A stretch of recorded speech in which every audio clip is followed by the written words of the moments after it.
A fiery Senate estimates hearing has pointed a spotlight on Peter Dutton's share trading activity during the global financial crisis. The opposition leader has denied having access to sensitive information at the time, but let's take a listen to the interaction that sparked the allegations. There's genuine questions to answer. Why don't you say it outside the room? This is the modern Labor Party. All you've got is mud. You're just attacking the leader. Coward's Castle. Yeah. You know, we have questions. You're throwing mud at Peter Dutton. That's all you've got. Grubby. So grubby, Minister. You're better than that, apparently. Well, it was just a coincidence, was it, that there was a lot of shares purchased the day before a bank bailout? Say it outside this room. What a coincidence. Go on. A happy coincidence, no doubt. Parliamentary privilege, or using Coward's Castle to defame the leader of the opposition. I think someone who wants to be Prime Minister very grubby. And this is happening on the Prime Minister's watch. Every time you mention his name, our polls go up, so keep going. This as the major parties prepare for a major federal election, which could, if the polls are correct this week, end in a hung parliament. Joining me now is Redbridge Group Director Simon Welsh, who has asked his focus groups what they think about the opposition leader. It's a question we all want to know. Simon, good morning to you. Thanks for your time. We'll get to that portfolio issue in just a moment, but let's start with the mood from the groups when it comes to Peter Dutton. What's the sentiment? Yeah, thanks, Holly.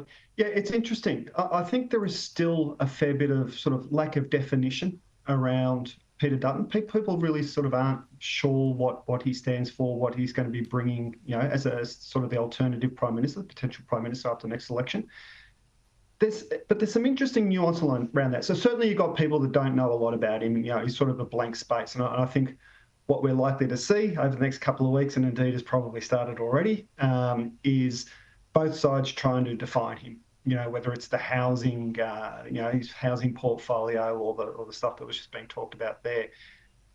Then there's another group of folk that sort of have this perception of, you know, sort of incongruence, sort of conflict within the man, which is, you know, they're aware that he said some things around immigration or he said some things around Indigenous people that they don't really feel comfortable with.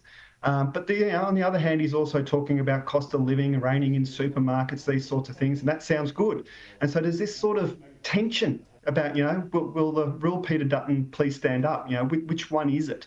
And so I think that sort of lack of definition, clarity around Peter Dutton as a leader is you know one of the few things at the moment that's really sort of holding the damn wall back for Labor in terms of, you know, them losing a lot of votes very, very quickly. So I think you'll see the battle over the next couple of weeks to both sides trying to define Peter Dutton in a way that they think is helpful to their cause, of course.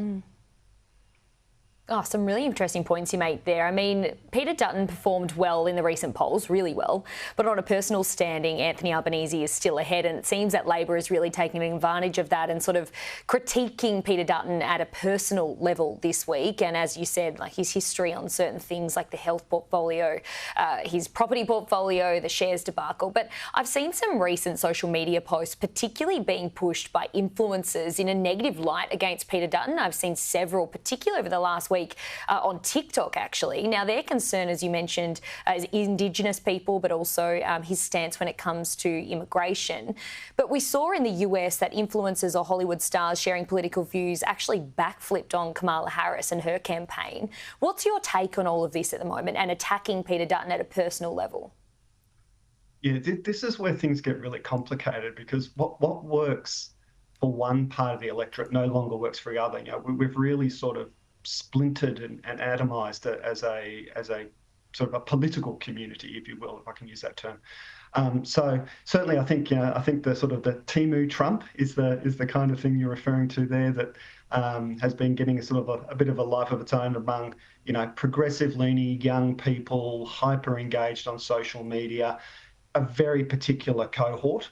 And a cohort, frankly, that, you know, is not going to vote Liberal anyway. So, yeah, I don't see sort of much bleed. We certainly, when we talk to folk out of suburban regional areas that are not in that kind of population, we don't see the language, we don't see the ideas that they've been promoted, they're leaking through. So I don't think there's a lot of crossover there.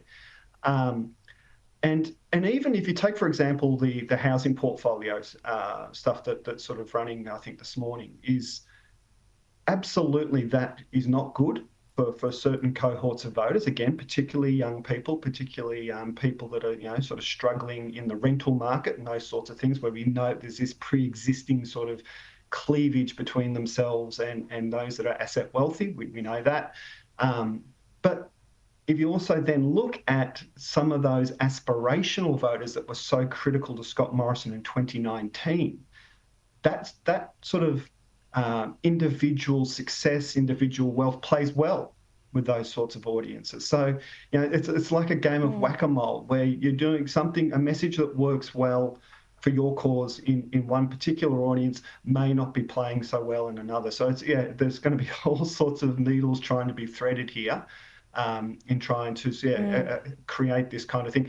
But we do know that people hate this kind of personal sort of attack. That video that you showed at the outset, as I was watching that, I was thinking to myself, that if you want to capture a perfect example of why both major parties' votes are on the decline and the third party or third wave vote is sort of increasing, that video is the perfect exemplar of why people are disengaging from politics, disengaging from the major parties, because all they hear is bickering and squabbling and game playing.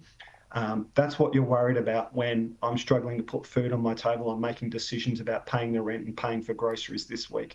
That kind of disconnect could not be more bare than it was in that video. I think you've summed it up perfectly there. I mean, the optics of all of this don't look very good at all, but at the end of the day, people will vote with what's impacting them in their back pockets at the moment. Simon, always great to see you. Thanks for coming on. We'll see you soon. Thanks, Holly.